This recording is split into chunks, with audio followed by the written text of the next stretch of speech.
आप देख रहे हैं संविधान और कानून SK लाइव न्यूज।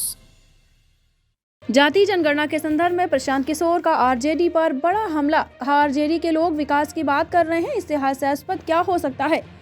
पूर्वी चंपारण के चकिया स्थित जन स्वराज पदयात्रा शिविर में मीडिया के साथ संवाद के दौरान प्रशांत किशोर ने जाति जनगणना के सवाल पर जवाब देते हुए कहा, कोई भी ऐसी जानकारी जिससे समाज की बेहतरी के लिए सरकार की तरफ से प्रयास किया जा सके या जिससे समाज के बारे में बेहतर समझ हो, उसमें कोई दिक्कत नहीं है। उस नजरिए से जाति जनगणना होनी चाहिए, मैं उसके पक्ष में हूँ। जनगणना का कोई वैधानिक आधार नहीं है। जनता की आंखों में धूल झोंका जा रहा है, यह स्टेट सब्जेक्ट है ही नहीं। बिहार में कैटेगरी चेंज करके नोनिया और बिंद समाज को एसटी हो जाने का आश्वासन सरकार की तरफ से दिया गया है। लोहार को एसटी हो जाने का आश्वासन दे दिया गया है, जबकि ये अधिकार स्टेट के अंदर आता ही नहीं। दलितों की गणना हो रही है, उसका वैधानिक आधार है। राजद ऐसा कर रही है तो हम इस पार्टी से अपेक्षा ही क्या कर सकते हैं। आरजेडी वो पार्टी है जो जात बेवकूफ़ी भरी बातें और नौटंकी करने के अलावा कुछ भी नहीं करती। जिस पार्टी के शासनकाल में बिहार रसातल पर पहुंच गया और वो आज विकास की बात करती है, इससे बड़ी हास्यास्पद बात और क्या हो सकती है। ये नीतीश जी की पेपर पे 14वीं यात्रा है और अभी सुबह में ही मुझे किसी ने उसका शेड्यूल भेजा है।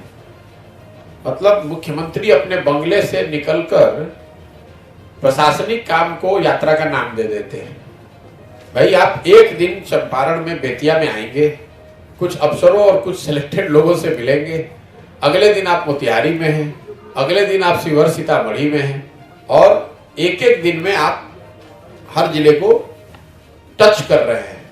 वहां पर भी कोई लंबा चौड़ा उनका पब्लिक इंटरेक्शन का कार्यक्रम नहीं है, जहां तक मैं देख पाया हूं। आप लोग पत्रकार हैं, आपको ज्यादा बेहतर जानकारी होगी। उन्हीं अफसरों से जिनको वीडियो कॉन्फ्रेंस से या पटना बुलाकर बात करते हैं, उनसे आकर यहाँ बात करेंगे। जनता से कोई सरोकार है नहीं। मुझे पिछले 3 दिन में जितने लोग मिले वो बता रहे हैं कि अभी से अफसर बुलाकर उनको चयनित लोगों को प्रशिक्षित किया जा रहा है कि भैया क्या बोलना है, क्या नहीं बोलना है। तो इस पहली बात तो मुझे इस बात पे ऑब्जेक्शन, इसको यात्रा क्यों कह रहे हैं। हर दिन पटना जाएंगे ही, वहां से उड़कर उस जिले में पहुंचेंगे, तो यात्रा किस हिसाब से हो गई। मतलब मुख्यमंत्री हैं, घर से निकल गए तो यात्रा पे निकल गए। ये तो उनका डेली का काम ही होना चाहिए भाई। जनता से मिलना, वो तो अभी भी नहीं मिलेंगे। और जरा बताइए तो इस पूरी यात्रा में जनता से कहां मिल रहे हैं। वो तो अपने अधिकारियों से मिल रहे हैं। ये तो एक बेसिक ड्यूटी है। देखिए, बिहार में एक चीज हुआ है पिछले 30-40 सालों में, यहाँ के लोगों की अपेक्षाओं को इतना नीचे कर दिया गया है कि मुख्यमंत्री घर से निकले, यही बहुत बड़ी बात है। कौन सा ऐसा राज्य है जहां मुख्यमंत्री हर दिन जिले में न जा रहे हैं। लोग हर दिन किसी न किसी जिले में, डिवीजन में जा रहे हैं। इसमें कौन सी ऐसी घटना है जिसको आप लोग न्यूज बता रहे हैं।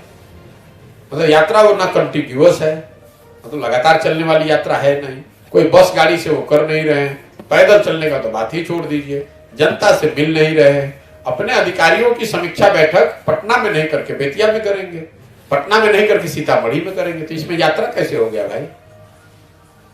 यात्रा का कुछ कॉन्सेप्ट तो होना चाहिए। यात्रा का जो बेसिक डेफिनेशन है, डिक्शनरी मीनिंग है, कम से कम उसको पढ़ लीजिए और फिर हमको बताइए कि यात्रा कैसे है। घर से उठकर आकर एक प्रशासनिक बैठक करना यात्रा कैसे हो गई। यात्रा इसलिए हो गई कि जो साहब 10 महीने तक अपने घर से निकलते नहीं है, कम से कम 1 महीना निकलकर जिलों में जा रहे थे, उनके लिए यात्रा है। मैंने खुले में चुनौती दी है, नीतीश कुमार जी अपने प्रशासनिक ताम झाम के बगैर एक गांव में पैदल चल के दिखा दे। एक गांव या एक पंचायत तो खुद से चुन ले जहां उनकी समझ से खूब काम हुआ है, वहां पर वो पैदल चल के दिखा दे। मैं चुनौती अभी भी दे रहा हूं, चल के दिखा दीजिए ना, आपको पता चल जाएगा कि कितना आपका काम हुआ है और पब्लिक में आपकी क्या इमेज है। सुरक्षा लेकर घूमकर दिखा दे। छोड़िए सुरक्षा, बगैर सुरक्षा की तो बात ही छोड़ दीजिए। सुरक्षा के साथ एक गांव में पैदल चल के दिखा दे नीतीश कुमार। चल ही नहीं सकते। ये तो सर्किट हाउस में बैठ के समीक्षा बैठक हो सकती है। धान के समय में कटाई से पहले भी लोग यूरिया ढूंढ रहे थे। उस समय भी 700, 800, 900 के दर से यूरिया बिक रहा था। अभी तो जैसे मारा मारी है, चूंकि गेहूं की बुआई हो गई है और लोग पटवन करके बैठे हुए हैं, परेशान हैं कि भाई किसी भी तरीके से उनको यूरिया मिल जाए। और ये कमोवेश स्थिति दोनों चंपारण और शिवहर हर जगह सुनने को मिली। सीमावर्ती क्षेत्रों में जो नेपाल से सटता हुआ एरिया है, जो जितना करीब है, वहां यूरिया की किल्लत उतनी ज्यादा है। ये दिखाता है कि यूरिया का जो स्मगलिंग हो रहा है यहाँ से जो नेपाल जा रहा है यूरिया, उसकी वजह से शायद शॉर्टेज है। दूसरा, लोग ये भी बता रहे हैं कि यूरिया बड़े पैमाने पर इलीगल तरीके से शराब बनाने के लिए भी यूज किया जा रहा है। और कुछ जो सरकार की अपनी विफलता है, जिन्होंने खाद को होल्ड करके रखा है, उन पर कोई कार्रवाई नहीं हो रही है।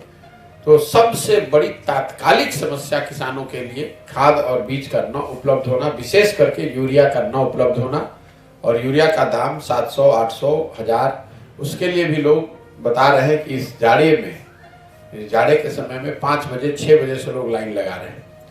कुछ जगह पर तो मुझे ऐसे भी लोग मिले कि बताया कि 4 बजे से लाइन में खड़े हैं सर, और पुलिस लाठी चार्ज किया। मधुबन वाले एरिया में, मधुबन पिपरा वाले एरिया में पुलिस ने लाठी चार्ज किया है। महिलाएं बैठी हुई हैं सुबह 4 बजे से लाइन लगा के, ताकि उनको खाद मिल सके। ये स्थिति है। खबरों के लेटेस्ट अपडेट के लिए इसी तरह हमारे साथ जुड़े रहें और इस वीडियो को ज्यादा से ज्यादा शेयर करें।